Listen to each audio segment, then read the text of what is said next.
Hi, everyone. Welcome to the Filmmaker Q&A for Shorts Block 6. This is the 25th anniversary of the H.P. Lovecraft Film Festival, and one of the upsides of being completely online is that we have the opportunity to talk with so many filmmakers this year. Normally we get about 25 people coming into Portland to be with us at the theater, but not everyone has that luxury of taking off work or flying across the country. So Zoom, as much as it has become a burden and a blessing and a curse, has allowed us to really connect with all these filmmakers. And we just are really happy to have you here. Please welcome John Felsen from PHX, Grace Medland, who is the actress in Ashore, Rob Jabaz, who directed Clearwater, Levi Buchanan from We Said Forever, and Chris Hunt from The Instrument. Welcome. So your films, I'm trying to think, like sometimes we have weirdly constructed blocks where we think there's like a big variety of things, but there's some kind of common thread other than just the straight cosmic horror interacting with them. But I think we picked all of your films to go together because they really bring kind of a modern sensibility to the cosmic horror genre. Chris, your film is weirdly prescient, and we were wondering, like, when did you start filming that, and when did you finish production and have the final cut of the film? Yeah, so we started filming, I think it was April 2019, and it was really, I think it was over the course of like 7 or 8 weekends. You know, I work in the film industry in Atlanta, and everybody in the film, both in front of and behind the camera, are all basically like industry people. So yeah, it was around there. It was like the spring of 2019, and then I think we finished the cut like within a couple of months. So like July 2019, I think, and colored it and finished it and whatnot. So it's pretty quick. But yeah. Cool. So when you when COVID and everything hit, what did you think about your film? Like, how did that recontextualize it for you? Yeah, I mean, it was super strange. I don't know why. I mean, it might be this similar with the rest of you guys. Like, I have no idea kind of how the next idea for a project comes about, you know, but for whatever reason, I sort of got in my mind this like existential plague kind of thing, you know, and so yeah, when COVID erupted and unfolded, you know, it was just like, yeah, it was really strange. I don't know. It was like we hit on something that you know, it's really hard to articulate because I don't really know. Like it's super strange. That's about all it is, you know. All the feeling is. But yeah, like I guess specifically though, like what resonated was like how quiet things became. Like once the information about the virus started to come out, and like we have to be in our homes, we have to be, you know, quarantined, and like everything's shutting down and closing. Like that specifically was something that was striking because like the film, you know, The Instrument, it was like intentionally pretty slow and like spacey, and like we didn't have a big cast, you know, so or extras or whatever, so it was like kind of intentionally slow and like spacious, and there's not many other people in the frame, and that kind of like resonated a little bit, like with the way, I've paused for a second. Yeah, there's no sound. Hold on. You're gonna have to start all over again. I'm sorry. Okay, you should be good now. Go. Okay, it's fixed. It's fixed now? Okay. There's like weird sound coming through. Do you hear that too? Yeah. I think you do, Can Scott. you go check it? It's like I stampeded into the breach before we had an actual sound recording, so I just wanted to take a moment this time around. Sorry, guys. Perhaps on it. Having a technical glitch. Our beloved game handler might want to open up first. Hello, everyone. Welcome. Thank you for coming and watching. No. Surely to be a shit show. Can I say that? I'm sorry. Oh, gosh. It's a replay.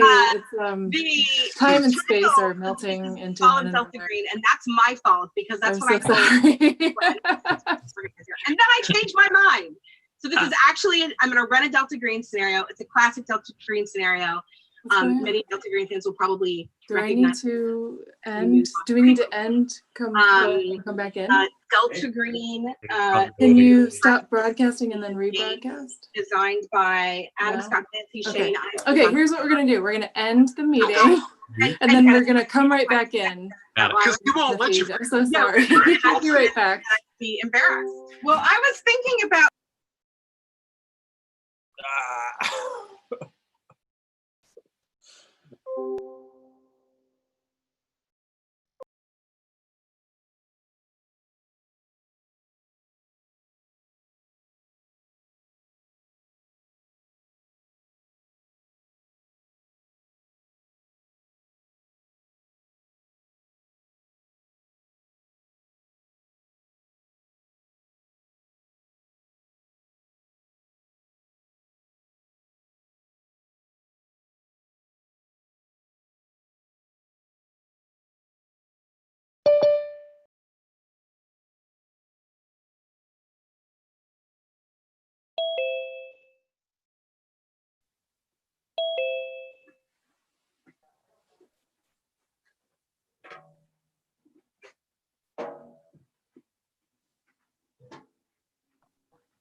Hi.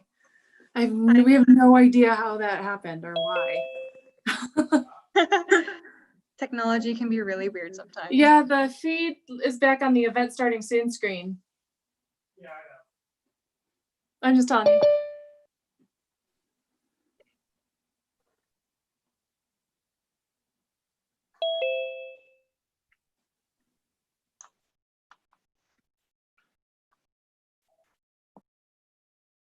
What's up? That was really weird. I wonder, because like when you end a meeting and it records, auto records it, I wonder if it crossed wires or something. That was very weird.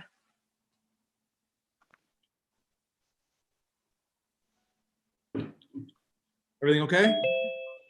Yeah, I don't know what happened. I hopefully resetting it, everything worked. Let's see. So we're still waiting for Levi.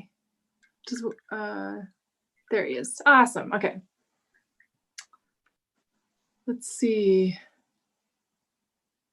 So it looks like it's live, honey.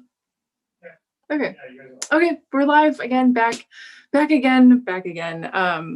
I have no idea what happened there. So to continue with the Q&A, Chris, we were talking about the instrument and talking about how the set and cast and everything just really all combined to create this feeling of like wide open, uninhabited space. Like your world is largely, you can tell that it's largely uninhabited.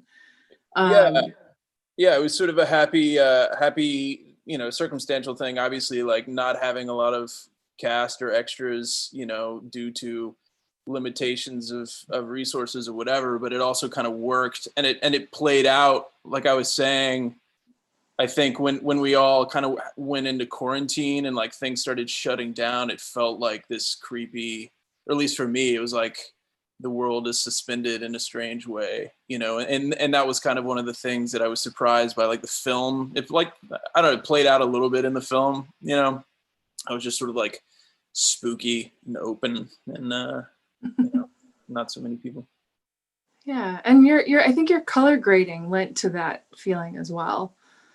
For some reason, it kind of, to me, the whole thing kind of looked like it gave me this feeling of like Twilight, where it's like that space between not quite night, not quite day. And it's like, like that dreamy kind of the gloaming. Nice. Yeah, I appreciate that. That's there's a woman named Gosia Grzib. She's this Polish woman based in LA, but she's has this really kind of gloomy, interesting, complex European kind of palette that I really appreciate. And I think she lent that a little bit to the film. So I appreciate you noticing. Rob, your film is all modern in a different way. I feel like it has this connection from, it draws a line from like nature to something extra natural, for lack of a better word.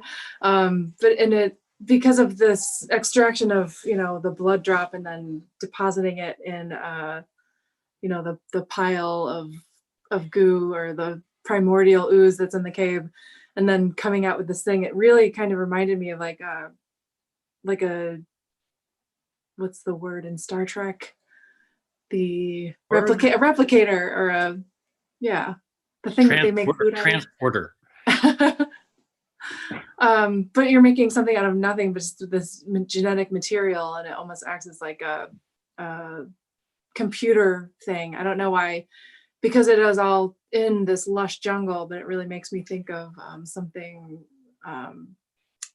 artificial, not artificial, but high tech, I guess, like high tech nature. Yeah. Oh yeah. Okay. Maybe you know what? Maybe it's making you think of the opening of Ghost in the Shell. Oh, sure. Remember that anime when that robot gets assembled in that pool of I don't know, liquid, I guess. Milk, like the milky liquid. Yeah. Excuse me. I was gonna say that that was an inspiration. So maybe that's what it's kind of making you think of. Okay, nice. And so the visual effects were incredible in your film. And did you do them all yourself? Or did you have someone working with you? No, I did. That was the film. I'm an animator and a visual effects artist by trade, and I just had this idea. I had this idea for a long time about like you ever see Hellraiser? you know the part where a drop of blood falls on the ground and then that dude comes out of the floor and he regenerates from a drop of blood. Like I saw Hellraiser when I was like a little kid, and that scene has been like my favorite film scene forever. So I wanted to do just something like that, but then also like a bit of Ghost in the Shell kind of came in there because of I guess there's similarities in terms of like, obviously what's going on. But I had the idea for a long time of sort of like, what if there's, okay, I'm going to talk for a bit. Like in The Color Out of Space, how there's like a meteor that falls and then it kind of like guides evolution like towards a logical end. Like it's not just evolution going every which way, natural selection. It's like towards a nefarious occult direction, right? So I like that idea a lot about sort of like evolution with a purpose, especially if it's like a evil purpose. So then it's kind of like, okay, how about like there's sort of like this influence in the swamp and all of the sort of elements of the swamp are all kind of like working towards just like creating these like copies, like these insect vampire copies, and then in the original story that it was supposed to be kind of like a home invasion thing where it's like kind of like, what it's like is like Us, the movie Us, remember, with the Jordan Peele movie, where it's like the family, a copy of the family attacks the family, but then over time they like mutate and turn into weird monsters and stuff. But then Us came out and I was like, oh shit, if I do this, everyone's gonna think it's copying Us, right? So then I just changed it to like this kind of like Bikini Babe, and then I made it into a short sort of a feature. So that's the way that worked out. But anyways, it's all because of Hellraiser.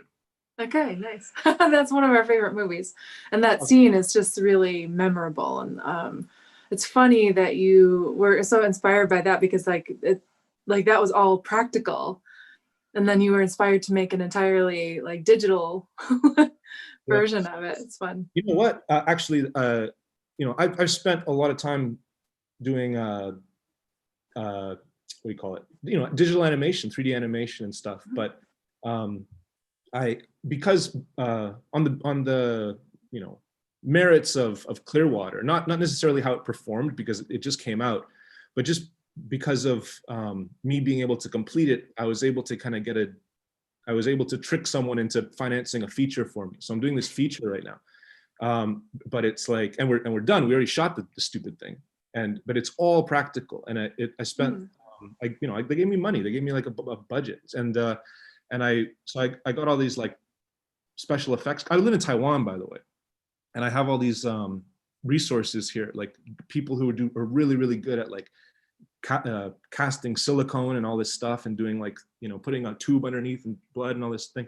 And so like the film I'm doing right now is all practical effects, and it's awesome because that's actually what I love. Like digital effects is just kind of like, well, I can't afford any of these materials, and I don't have the skills, but I know how to animate. So like doing digital effects is just kind of like, okay, you can kind of get things looking the way maybe I want them to, but practical effects are really what I think is a lot more cool, especially when it comes to like the body. Like digital gore doesn't look gross, you know. Anyways, sorry, other people talk. Sorry about this. We'll come back to you. You can talk more.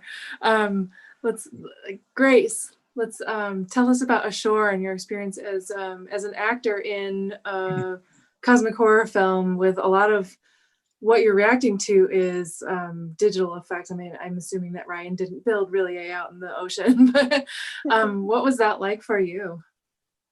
Yeah, you know, one thing that Ryan did, the director, that was super helpful is he storyboarded every single shot, and he brought the storyboards on set with him. And we just had a day of shooting. So the first step of what we did is we went through and he showed me each shot and each plan, what everything was going to look like with all the digital recreations he was doing and everything. And then he kind of described to me like the aura, I guess, of what he was going to try and accomplish, and kind of the pacing that everything was going to have. So I had that in mind, just trying to visualize that ahead of time. So I had something really concrete in my imagination I could react to. And because he was so good at just describing it, my imagination matched up with what he was going to make up in the end anyway. Yeah. Nice.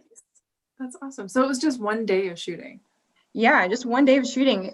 He pulled everything together really fast. It was just like me and like a few other people on set, and we filmed it. He had like one camera, one mic, a drone, and then he finished the whole thing in like 2 weeks and put it up on his like YouTube production channel. And it was super fast, and yeah, it was great. I like that kind of like fast-paced kind of thing where there's just like a really clear vision. It was all very organized. We just like got it done and got it out. Nice. Yeah. And are you normally an actress? Like, have you worked on other things, or is this something he just pulled you into? Yeah. Normally I do acting. I've done like some other shorts, like some of the 48-hour horror film festivals, things like that. And yeah, this was my first project I'd worked on with Ryan. He put out a casting call and I submitted myself and was lucky enough to be cast. But yeah, it was really great. And like I watched some of his other projects that he had done, and I just thought that his vision and like his kind of voice was super consistent throughout all of his projects, and I thought it was really cool. He's really able to kind of get that sort of like random normal person thrown into a bigger cosmic sort of thing they were not prepared to vibe in his pieces. So yeah, that was fun. And are you a cosmic horror fan? You know, I'm definitely a horror fan. I was not super familiar with cosmic horror before working on Ashore, but after I was cast, that was one of my like homework things I did is I went and I read a bunch of H.P. Lovecraft. I like researched other cosmic horror movies, that kind of stuff, and I was like, oh, this is good. This is very interesting. So, and now I'm a huge fan. Ooh, another convert! Yay! Yep. John, with your film PHX, you also have, I'm noticing now what it is about your films is that you all have like very small casts and like limited kind of, the storytelling is done with like very few people, but to great effect. And in PHX, you have, you know, there's the therapist and the patient, or the patient. But there's the assistant who's and then there's the assistant. Rob Belushi, Jim Belushi's son, yeah, who came in at the very end of our shoot with like, we shot like the whole thing in one day, and then the plane in like 3 hours on a pickup. And Rob dropped in as a favor, and I think we had like 4 takes. And Rob Belushi is like the funniest person you've ever met in your entire life, and he had everybody in stitches, and I'm thinking like there's no way he's going to be able to deliver this little piece that's really important Like if he doesn't sell that bit in the middle there, it's a problem. And he's such a pro. He came in and he shifted from like having the whole crew in stitches to like this very serious moment, like delivered the 3 takes and then left. Nice. But I'm sorry, but go on about the other.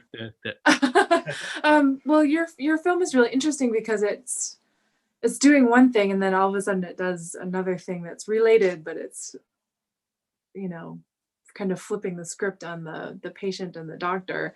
Yeah. And then you have that wonderful moment where, you know, the patient's like seemingly sucked out of the room, and I actually gasped the first time I watched it because I was like, because I could feel like it was such a physical sensation that was evoked in that visual moment. It sort of kills me that I screened it once here in Los Angeles and for cast and crew and friends, and the sound design is the sound designer from Birdman, this guy named Joe Dusband, who is like, so like that moment, so much of the movie is built in his 3D sound space. And I mean, like what he did, just like, it was the most amazing part of the experience in a weird way. I haven't been to a final sound mix with somebody of that caliber in my life. And he built this, when the whistling starts in the cabin, it starts like in the rear of the theater. And so it kills me because I know, like, I don't know if you're feeling the whole impact of particularly his work, because it was so incredible. But yeah, it builds up to that one big rip out. And it was fun to sit. I sat in the back of the theater and I saw everybody kind of like jumps up and lurches at that moment. So it was satisfying. What was the idea that you had behind this? Like, why a psychiatrist's office, and what's the kernel of that?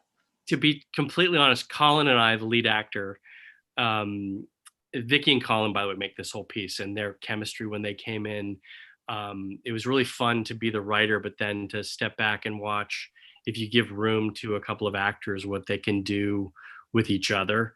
And, you know, it's something I really learned in this process, which was, you know, once you step onto the set, you're no longer the writer, you're the director, and you need to, like, whatever you're thinking is the perfect scene that you've written. If you have 2 really talented actors like I did, it's really a test of like getting out of the way, because we had so many choices of different things that they played with in those moments. But yeah, it's I don't know. It was great. I mean, we were in a hurry, but those 2 like make the whole piece. I have to give them so much credit.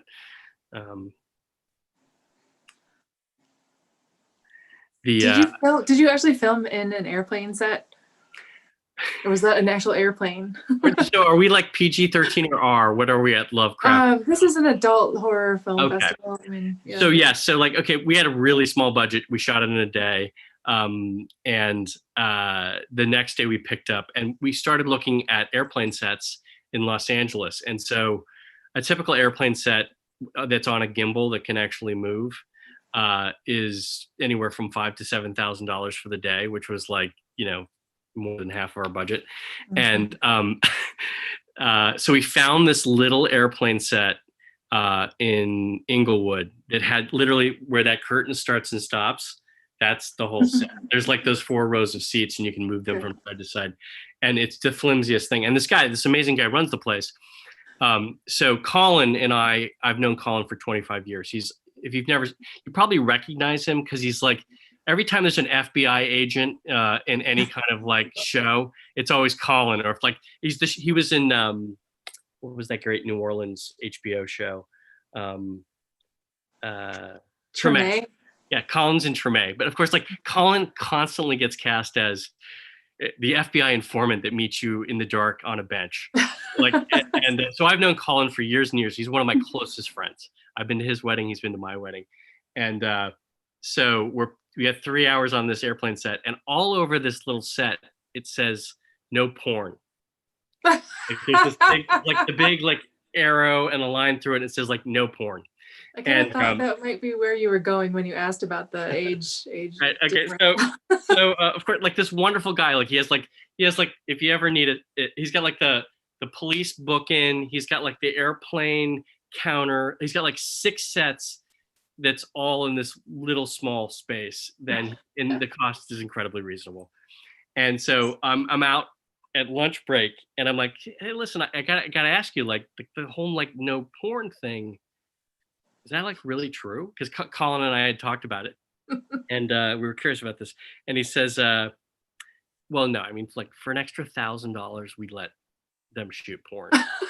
And so, like he confides this in me. And so in the middle of one of the takes where we're turning around on Colin, I'm like, listen, Colin, because we have kind of a shorthand because we've worked on other things together. And I said, like, can you do me a huge favor? And like, sometimes a director will ask an actor to do something and you just have to like trust that I'm telling you what to do and just please.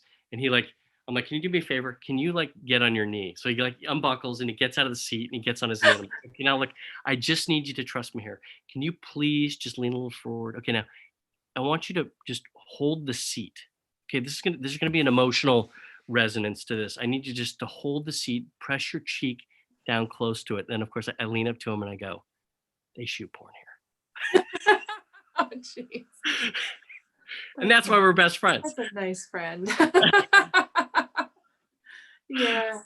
But I yes, mean, presumably they clean up after themselves. But my good friend Mark Graves, DP, he came and all the bumps and the turbulence, it's just this flimsy set. And we're literally going on the count of 3, 1, 2, 3, and everybody jumps. And he's got a monopod in the whole set, like all that stuff. We had a little bit of the light drifting a bit from outside the windows to sell the plane, and then it's all sound effects. But like when I first walked into the set, my heart sank. I was like, oh my God, no one will ever believe this is in the air. But that's the magic of movies. How much did it cost? What? Per day? I think he charged us, I want to say like $800.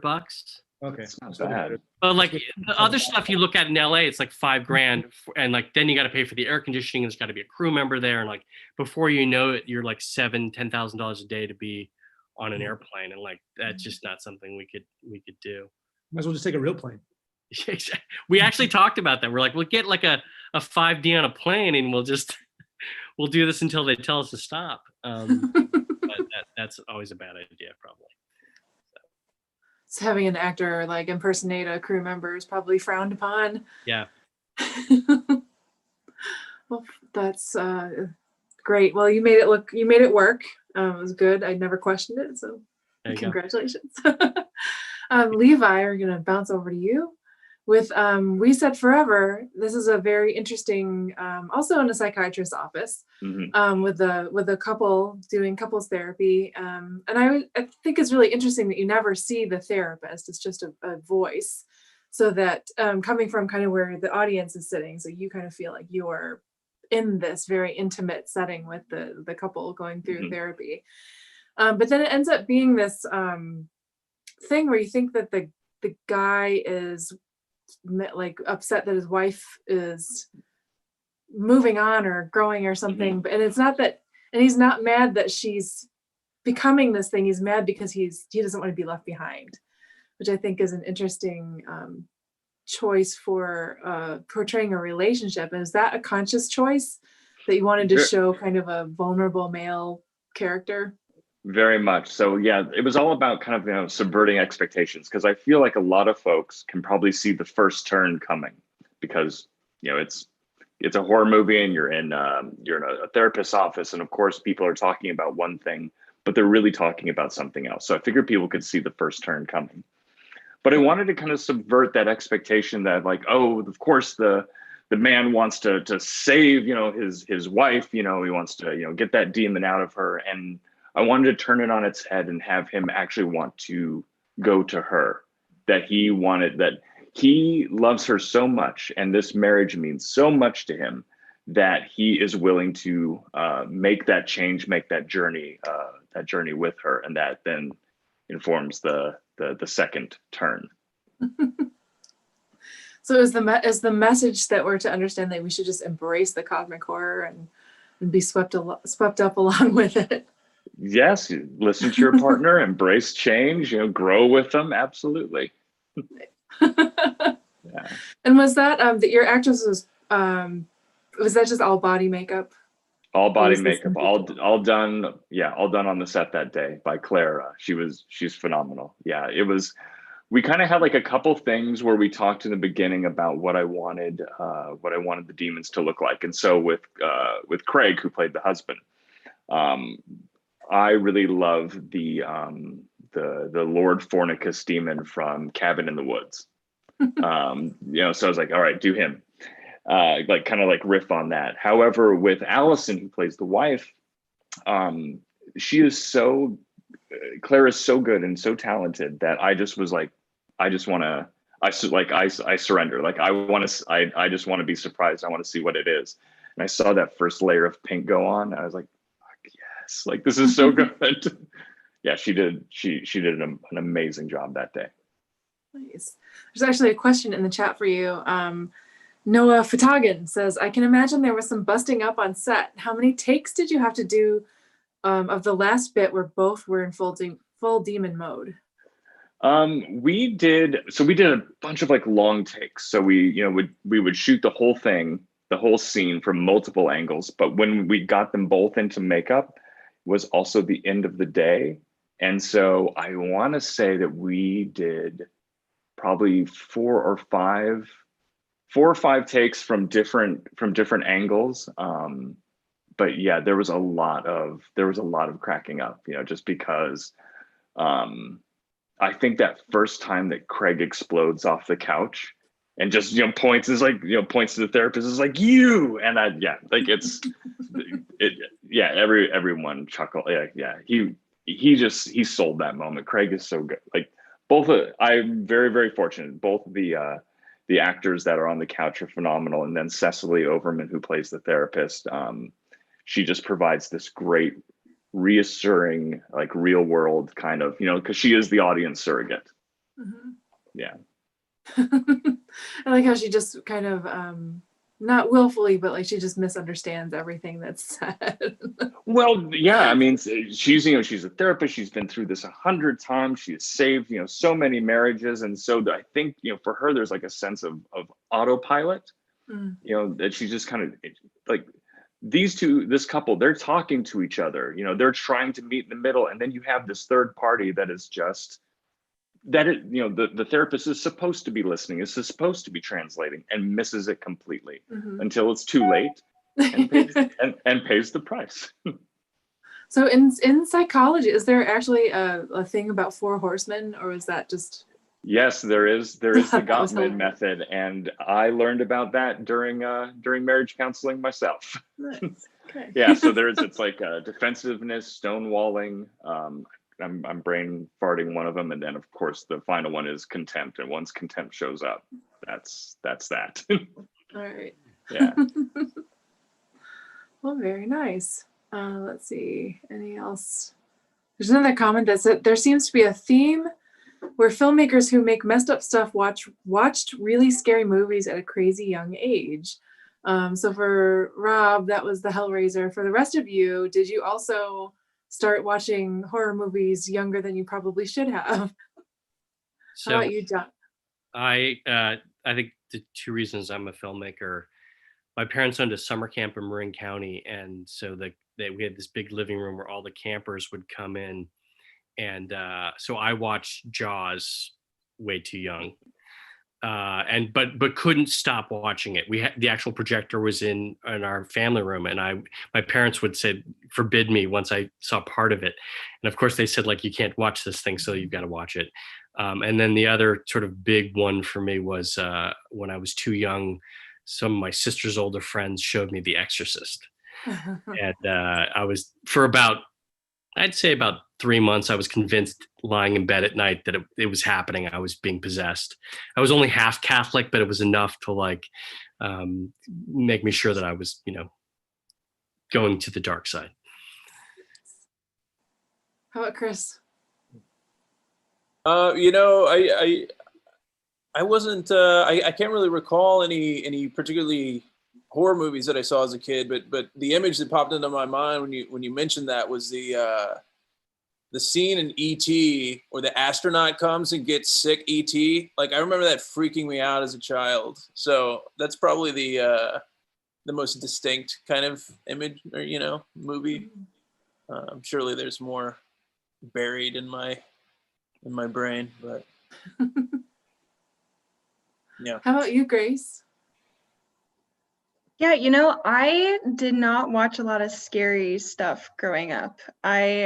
I was not even really allowed to watch like Dexter's Laboratory growing up or like the Powerpuff Girls. I would watch like Scooby-Doo. Like that was probably my like scariest little kid thing. But then when I turned 13 and I could watch PG-13 movies, I was like, let's just like binge watch everything. And I think my first scary movie I watched was The Ring. And then I just escalated from there. And I was like, all right, let's like work our way up to Saw. Let's like watch whatever's out there. And I don't know. So I kind of like just went a little wild there for a bit watching all the scary movies. But no, I didn't watch them when I was super young. I don't know. I think I liked my Looney Tunes, and that was good enough for me. Fun. So did you watch the American Ring or the Japanese Ring first? I watched the American one at the time because, of course, all my friends, that was the one to watch. But I made sure to watch the Japanese one once I, figured out what was up. So. Do you have opinions? Which one do you like better? I mean, the Japanese one just is kind of special. Like, it has like, I don't know if I can quite put it into words, but I mean, the American one has like a place in my heart because it was like my first like scary movie, I guess, that I watched. But like, I don't know, I think the just artistic vision is kind of different in each one. So it kind of like each one pulls something different out of you. So yeah. Yeah, I agree. I think they're actually two pretty different movies, even though they're about the same thing. Yeah. Which I found interesting because I usually don't enjoy American remakes of Japanese movies. Yeah, I know. But let's see. For good reason. Definitely. Let's see. So, not a lot happening in the chat. I think people are watching other movies. Right. But do you guys know about the Discord server? Mm-hmm. So if you log in there, there is a room for Short 6 under the Filmmaker Q&A channel or the category. And people have been popping in and out all day long, all weekend long for all of the films that have become available. Because then some people choose to watch a few things and they come back the next day and watch another thing from that day. So if you feel like, you pop in and see what's going on or say hi or see if anyone's in there that has questions for you. You are welcome to join in the conversation over there. And hopefully you guys are able to watch the films too and are enjoying yourselves. Yeah. Cool. Yeah, I've been working my way through them. They've been fantastic. Look, everybody in this block, like, very humbling. Like, just like there are some phenomenal films in this block. Like, I was kind of watching the first two. I'm like, these are so good. And then the one that we all worked on is like, yay! And then watching more, and I'm like, these are like, y'all are incredibly talented. And yeah, it was really inspiring. Like, short film festivals are enormously, inspiring to me. But in this particular block, I'm in awe. You guys did amazing. Well, we love bringing this stuff to our audience. And you can tell this film festival is mostly focused on short films, partly because it's a lot easier to make a short film with no budget and not a lot of, up until, very recently, we weren't getting a ton of big budget, like cosmic horror films, just because I think people didn't know that there was a platform or an audience for them. So it only took us 25 years to get that message out there. But that's really like great for us to hear that you're inspired by each other, and like hopefully that continues to inspire you to make more films and bring them back here when it's fitting. Yeah. So before we end, I'd love to go around and just have you tell us where people can find more about you and your film work on the internet. And Grace, go ahead. Yeah, so Ashore was done by Creepy TV, and they have a YouTube channel. You can follow them. It's just spelled out Creepy TV, and I think they have an Instagram as well. And then the director is Ryan Smith, and he has an Instagram and a YouTube account. So yeah, It's Rion Smith. Rion Smith. That's right. Cool. Yeah. And Rob, how about you? I mean, my name's pretty, unique, Rob Jabaz. So just like Google it and you'll find my stuff. All my shit's on my Instagram. Rob Jabaz, like one word. That's where you can find me. Cool. And Chris? Yeah, I'm on, I do the Instagram thing as well. And chris-hunt.info is the website. And yeah, that's where most of the stuff is. Cool. John? You can find me at Distant Planet Entertainment on the web, and I'm IMDb. So, and John Felsen, for some reason, my parents dropped the H, so it pretty much gets you there. Levi? Instagram and Twitter. So on Twitter, my name is iLevi, ILEVI. So you'll find stuff I've got up there. And then I also have a profile up on Coverfly, where I have a number of scripts that I've worked on up there, including a TV pilot based on this short film, We Said Forever, that's gotten some nice notice to it. Excellent. Well, great. I just want to thank you all for joining us in this journey into the wild online festival territory, and thank you for helping us make this one of the biggest festivals we've ever had. Thanks, Gwen, and thanks for doing this and organizing it. I know it's I'm sure a labor of love and a lot of hard work. Yeah. Yeah. all Thank you worth for it. putting it together. No, thank you so much. Yeah, for doing this during strange days, and oh my God, on a strange weekend. Yeah. Can I ask a question to the panel? Sure, go ahead. I just want to know, like, what everyone thinks is the most successful H.P. Lovecraft film adaptation that has been made, because there are like kind of a few of them, but like most of them are pretty lame, or at least they're not, like, for example. Can you list them? I just saw Color Out of Space, but can you list some others that are? Well, so okay, for example, I love Reanimator and From Beyond, like the Stuart Gordon ones, but like they're not very H.P. Lovecrafty, I guess. Some people say that sort of thing. I think that the best one is like The Resurrected, the Dan O'Bannon one. Some people, like you could also say something like In the Mouth of Madness, but like that's not actually a true H.P. Lovecraft adaptation. And then there's a bunch of ones that have like premiered on, or not, there've only been like film festivals, like smaller, like low budget, like German adaptations of like The Color Out of Space, like The Color and stuff, which is actually mostly in black and white. I think you guys played it at your festival. It was Die Farbe. Oh, sorry. Ooh la la. I'm gonna go out on a limb here and just say, has anybody really captured Lovecraft? Like, really? Like, because like there's something so immersive and psychological about it. I don't think it's really been properly mounted in any serious way. That would be my thought on that.